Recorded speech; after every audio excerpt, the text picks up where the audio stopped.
Halo semuanya, hari ini saya akan mempresentasikan yang berjudul perbedaan individu yang menyebabkan perbedaan hasil belajar. Sebelum kita memasuki ke materi, alangkah baiknya saya akan memperkenalkan diri.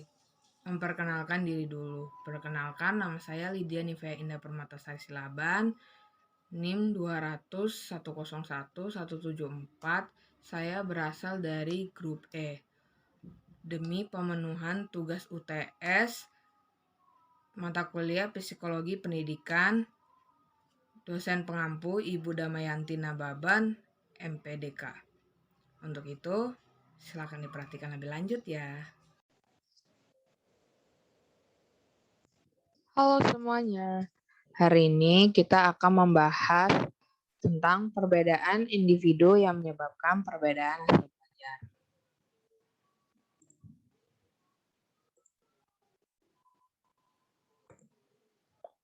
Sebelum itu, kita harus paham dulu mengenai pengertian perbedaan individu.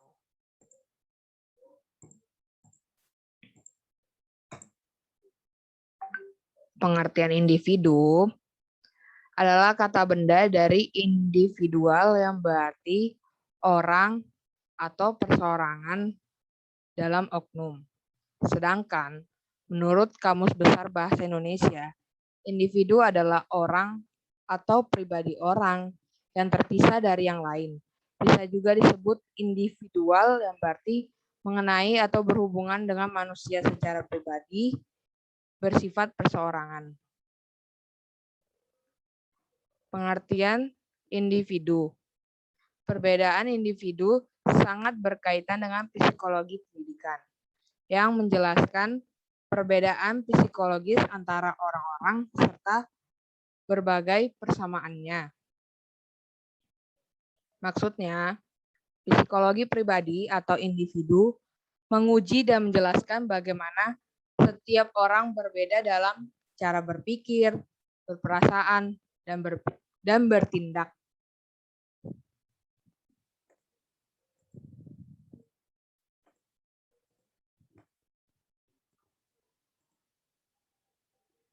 Faktor-faktor perbedaan individu.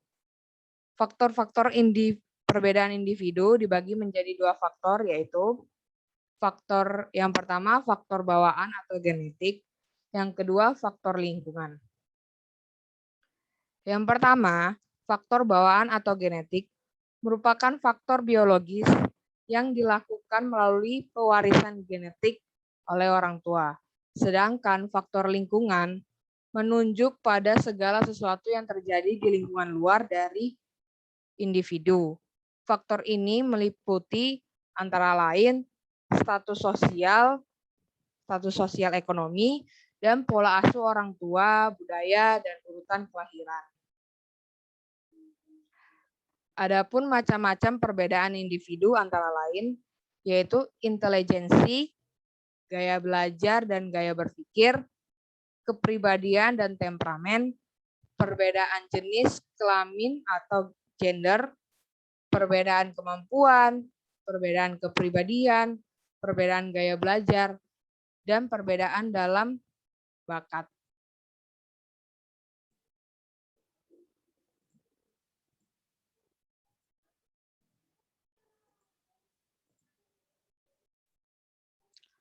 Namun pada kesempatan kali ini, saya hanya membahas mengenai gaya belajar yang mempengaruhi hasil belajar. Gaya belajar adalah segala faktor yang mempermudah dan mendorong siswa atau mahasiswa untuk belajar dalam situasi yang telah ditentukan. Seperti yang kita ketahui bahwa setiap anak atau peserta didik pasti memiliki cara belajar sendiri yang dipandang efektif dalam belajar. Cara belajar atau kesenangan belajar yang sering disebut gaya belajar atau learning style diartikan sebagai karakteristik dan preferensi atau pilihan individu mengenai cara mengumpulkan informasi, menafsirkan, mengorganisasi, merespon, dan memikirkan informasi tersebut, dan gaya belajar ini dapat dibedakan menjadi 3 bagian. Gaya belajar dibedakan menjadi 3 bagian. Yang pertama adalah gaya belajar visual atau visual learners, yang kedua auditorio, yang ketiga kinestetik. Yang pertama, kita akan membahas gaya belajar visual atau visual learners. Gaya belajar ini menitikberatkan ketajaman penglihatan. Gaya belajar seperti ini mengandalkan penglihatan atau melihat dulu buktinya, kemudian bisa mempercayainya. Adapun ciri-ciri dari gaya belajar visual antara lain, yang pertama, cenderung melihat sikap gerakan bibir guru yang sedang mengajar. Yang kedua, bukan pendengar yang baik selain berkomunikasi. Yang ketiga, selalu mendapat petunjuk untuk mendapatkan sesuatu, biasanya akan melihat teman-teman lainnya, baru kemudian ia sendiri yang akan bertindak. Yang keempat, tidak suka berbicara di depan kelompok, dan tidak suka juga mendengarkan orang lain terlihat pasif dalam kegiatan diskusi. Yang kelima, kurang mampu mengingat informasi yang diberikan secara lisan. Yang keenam, lebih suka peragaan daripada penjelasan lisan. Yang ketujuh, dapat duduk tenang di tengah situasi yang ribut dan ramai tanpa terganggu. Adapun strategi visual antara lain sebagai berikut. Yang pertama, dalam proses pembelajaran, gunakan materi visual seperti gambar, diagram, dan peta. Yang kedua, gunakan warna untuk menandai hal-hal yang penting. Yang ketiga, ajak anak-anak untuk membaca buku yang berilustrasi. Yang keempat, gunakan multimedia untuk proses pembelajaran, misalnya komputer, video, dan lain-lain. Yang keempat, ajak anak untuk mengilustrasikan idenya dalam bentuk gambar. Yang kedua, auditorio merupakan gaya belajar yang mengandalkan pada pendengaran untuk bisa memahami dan mengingatnya. Karakteristik model belajar seperti ini benar-benar menempatkan pendengaran sebagai alat utama dalam menyerap informasi atau pengetahuan. Artinya, kita harus mendengar baru kemudian kita bisa memahami informasi tersebut. Adapun ciri-ciri gaya belajar auditorio yaitu antara lain, yang pertama, mampu mengingat dengan baik penjelasan guru di depan kelas atau materi yang didiskusikan dalam kelompok kelas. Yang kedua, pendengar ulung, maksudnya anak mudah menguasai materi iklan, lagu di televisi atau radio. Yang ketiga, cenderung banyak berbicara. Yang keempat, tidak suka membaca. Umumnya bukan pembaca yang baik karena kurang dapat mengingat dengan baik apa saja yang baru dibacanya. Yang kelima, kurang cakap mengerjakan tugas, mengarang atau menulis. Yang keenam, senang berdiskusi dan berkomunikasi dengan orang lain. Yang ketujuh, kurang tertarik memperhatikan hal baru di lingkungan sekitarnya. Misalnya ada anak baru, informasi di papan pengumuman di pojok kiri, dan lain-lain. Adapun strategi yang dapat dilakukan pada pengajaran gaya belajar auditori, antara lain, yang pertama, mengajak anak untuk berpartisipasi dalam kegiatan diskusi di dalam kelas. Yang kedua, dorong anak untuk membaca materi pelajaran dengan keras. Yang ketiga, gunakan musik untuk mengajar anak. Yang keempat, diskusikan ide anak secara verbal. Yang ketiga, mengenai gaya belajar kinestetik.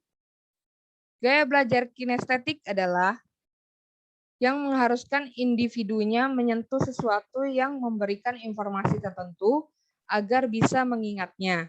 Adapun ciri-ciri gaya belajar kinestetik antara lain, yang pertama, menyentuh segala sesuatu yang dijumpainya termasuk saat belajar. Yang kedua, sulit berdiam diri atau duduk manis, selalu ingin bergerak. Yang ketiga, mengerjakan segala sesuatu yang memungkinkan tangannya aktif. Misalnya, saat guru menerangkan pelajaran, dia menggambarkan sambil tangannya asik menggambar. Yang keempat, suka menggunakan objek nyata sebagai alat bantu belajar. Yang kelima, sulit menguasai hal-hal abstrak seperti peta, simbol, dan lambang. Yang ketujuh, menyukai praktek percobaan. Yang kedelapan, menyukai permainan dan aktivitas fisik. Adapun strategi pengajaran kinestetik yaitu sebagai berikut. Yang pertama, jangan paksakan anak untuk belajar berjam-jam. Yang kedua, ajak anak untuk belajar sambil mengeksplorasi lingkungannya, misalnya menggunakan objek sesungguhnya untuk belajar konsep baru. Yang ketiga, izinkan anak belajar sambil mendengarkan musik.